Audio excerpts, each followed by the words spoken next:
হ্যাঁ, এটা অরুণিমা চ্যাটার্জি, কালপুরুষ প্রোডাকশন হাউসের কর্ণধার এবং কালপুরুষ সাহিত্য পত্রিকার সম্পাদক। তিনি তার স্বর্গীয় পিতার উদ্দেশ্যে এই সম্মাননা প্রদান করছেন। বসন্ত সমাগমে সাহিত্যের আসর বসবে না তা কি হয়? কালপুরুষ প্রোডাকশন হাউস আয়োজিত সাহিত্য সংস্কৃতি মেলবন্ধন উৎসব হয়ে গেল জোড়াসাঁকোর ঠাকুরবাড়ির রথীন্দ্র মঞ্চে। অনুষ্ঠানে অরুণিমা চ্যাটার্জির সম্পাদিত কালপুরুষ পত্রিকার মোড়ক উন্মোচন করা হয়। অনুষ্ঠানে প্রধান অতিথির আসন অলঙ্কৃত করেন সাহিত্যিক ও ভাষাতাত্ত্বিক পণ্ডিত পবিত্র সরকার। অন্যান্য বিশিষ্ট অতিথিদের মধ্যে উপস্থিত ছিলেন কবি জয়দীপ চট্টোপাধ্যায়, বাচিক শিল্পী সুনীল বণিক, কবি সুশীবালা বর্মন অধিকারী, চিত্র পরিচালক অর্পিতা কামিল্লা, বাচিক শিল্পী পাপিয়া সরকার, কবি ও সমাজকর্মী মানব মুখোপাধ্যায় ও সঙ্গীত শিল্পী দীপা দাস। কালপুরুষের সম্পাদক মণ্ডলীদের অনুষ্ঠানে সম্মানিত করা হয়। অ্যাডমিনদের মধ্যে উপস্থিত ছিলেন ফুল গাঙ্গুলি, সুব্রত সিংহ, চঞ্চল প্রামাণিক, তৃষা গোস্বামী চ্যাটার্জি, সুপ্রিয়া দাস, পারমিতা মণ্ডল।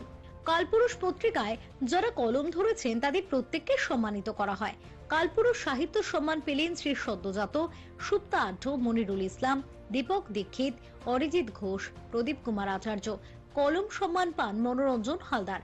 সমাজসেবী সম্মান পান ডক্টর এস ইয়াসমিন রোজলিন।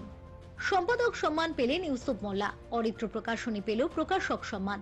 এই সম্মাননা গ্রহণ করেন কর্ণধার অতনু নন্দী ও টুম্পা নন্দী। সম্মানিত হন অমিত ঘোষ, কল্যাণী ব্যানার্জি, বিক্রম দেব সেনগুপ্ত, রিজু রায় ও রাজেন বিশ্বাস। রবীন্দ্র নৃত্য পরিবেশন করে নজর কাড়লেন শর্মিলী বিশ্বাস। নির্মাল্য বিশ্বাসের পরিচালনায় হাসির নাটক অবাক জলপান দর্শকদের দিয়েছে বিশুদ্ধ বিনোদন।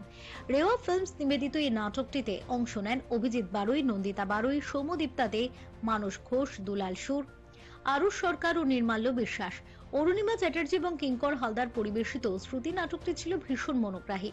পার্থপ্রতিম চট্টোপাধ্যায় এবং মলির সিংহ রায়ের শ্রুতি নাটকটি প্রশংসার দাবি রাখে। আবৃত্তি পরিবেশন করেন সুতপা চক্রবর্তী, সর্বাণী বিশ্বাস, সুস্মিতা পাল, কাকুলি ঘোষ, অরিত্র নন্দী ও আরুষ সরকার। অনুষ্ঠান পরিকল্পনায় ছিলেন কালপুরুষের কর্ণধার অরুণিমা চ্যাটার্জি এবং পরিচালনায় ছিলেন কালপুরুষের মুখ্য উপদেষ্টা নির্মাল্য বিশ্বাস। সমগ্র অনুষ্ঠানটি অরিজিৎ ঘোষের সুচারু সঞ্চালনায় সুন্দর হয়ে ওঠে। নিয়মিত গুণীজনদের সম্মানিত করে, আর সাহিত্য করা মানে একটা শিল্পের সঙ্গে যুক্ত থাকে।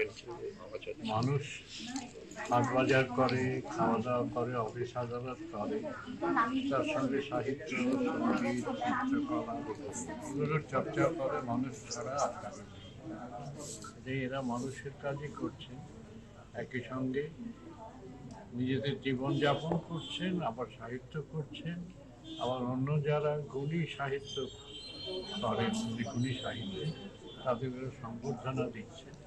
তাকে এদের অভিনন্দন জানানোর যোগ্য।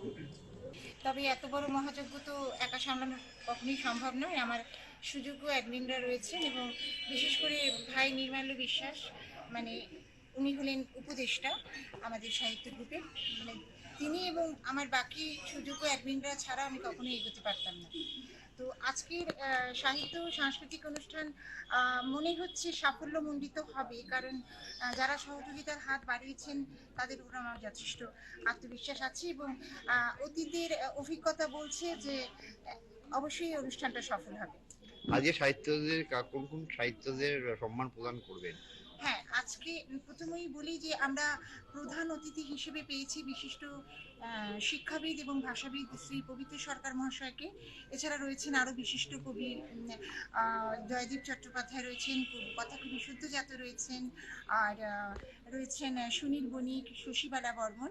হ্যাঁ, এটা অরুণিমা চ্যাটার্জি, কালপুরুষ প্রোডাকশন হাউসের কর্ণধার এবং কালপুরুষ সাহিত্য পত্রিকার সম্পাদক। তিনি তার স্বর্গীয় পিতার উদ্দেশ্যে এই সম্মাননা প্রদান করছেন। এবং শুধুমাত্র সাহিত্য ক্ষেত্রে নয়, সাহিত্য, শিল্প, সংস্কৃতি সর্বক্ষেত্রে বিভিন্ন গুণীজনকে সম্মানিত করা হচ্ছে। এটা একদিকে যেমন বইয়ের ক্ষেত্রে কাব্যগ্রন্থ, উপন্যাস, গল্পগ্রন্থ, এরকম কিছু বইকে যেমন সম্মানিত করা হচ্ছে, তেমনি আবার প্রকাশক সম্মাননা আছে, সাহিত্য সম্মাননার পাশাপাশি পাঠক পুরস্কার আছে। যারা এখনকার দিনে তো বই পড়ার কমে যাচ্ছে, পাঠকের সংখ্যা কমে যাচ্ছে, তো যারা বই পড়ছেন এবং লেখকদের উৎসাহিত করছেন, তাদের জন্য পাঠক পুরস্কার আছে, সাংস্কৃতিক বিভিন্ন পুরস্কার আছে, সমাজসেবার পুরস্কার, এরকম বিভিন্ন গুণীজনকে আজকে সম্মানিত করা হবে। দেখা গেল এখানে শিক্ষাবিদ স্বর্গীয় পবিত্র সরকার মহাশয় এসেছেন, কি বলবেন? অবশ্যই এটা আমাদের কাছে মস্ত বড় প্রাপ্তি, কারণ তিনি শুধুমাত্র সাহিত্যিক নন, মানে বাংলা সাহিত্যের এক স্তম্ভ বলা যায়। তো আমরা সেই ছোটবেলা থেকে তার বই পড়ে আসছি, বাংলা ব্যাকরণ থেকে শুরু করে তার লেখা। তো তাকে আমরা পেয়েছি, এটা আমাদের কাছে অবশ্যই কালপুরুষের কাছে গর্বের। Bureau report, channel 10।